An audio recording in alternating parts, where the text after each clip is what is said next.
Yo! What's popping? Kamusta kayong lahat? Samahan nyo ako ngayong araw. Let's go!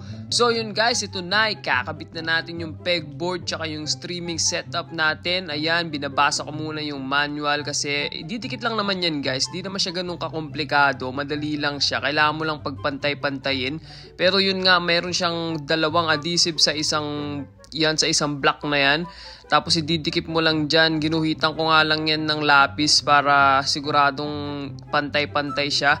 Tapos meron din nga pala siyang kasamang maliliit na pako guys. Pwede mo siyang ipako pero ayoko nang butasan yung wall kaya dinikit ko na lang ng ganyan. So yan, pwede na yan. Pinakita ko naman kay mami kung tinitignan niya naman, chinecheck niya kung pantay-pantay ba at okay naman na. Mukhang pantay-pantay naman na. Tapos yan, nilalagay na natin yung mga pandikit guys. Meron yan iba't ibang klase. Pwede kang maglagay dyan ng mga lapis, ng keyboard or ng headphones. Ay, lalagay ko yung headphones ko dyan. Tapos lalagyan ko ng maliit na keyboard na hindi ko ginagamit. Extra ko lang yan guys. Tapos ayan, okay na. Gagawin naman natin ay maglilinis tayo ng mga laptop ko. Yan, may dalawa akong MacBook dyan na hindi ko masyadong ginagamit. Linisin muna natin yan.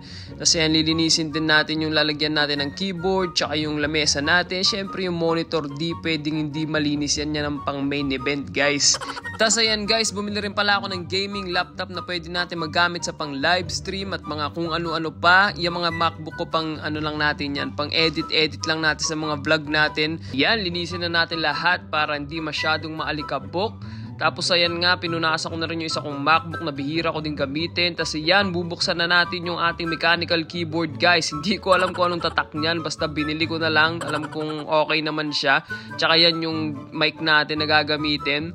Hindi ko rin alam yung tatak niyan. Hindi naman sila ganun kamahal. Pero quality na yan guys. Sa presyo niya, siguro mga nasa $100 something ko nabili yung mic tsaka yung keyboard na yan. Tapos ayun guys, okay na. Tinesting ko na parang tanga lang.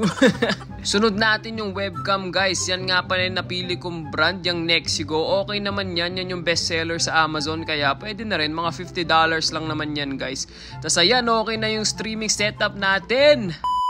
Angas, kala mo talaga streamer manunood lang naman ako dyan ng tulpo. So ayun lang guys, simpleng setup lang yan pero pwede na. Maraming salamat nga pala sa mga nanood at kwentuhan na lang ulit tayo sa susunod. Ingat!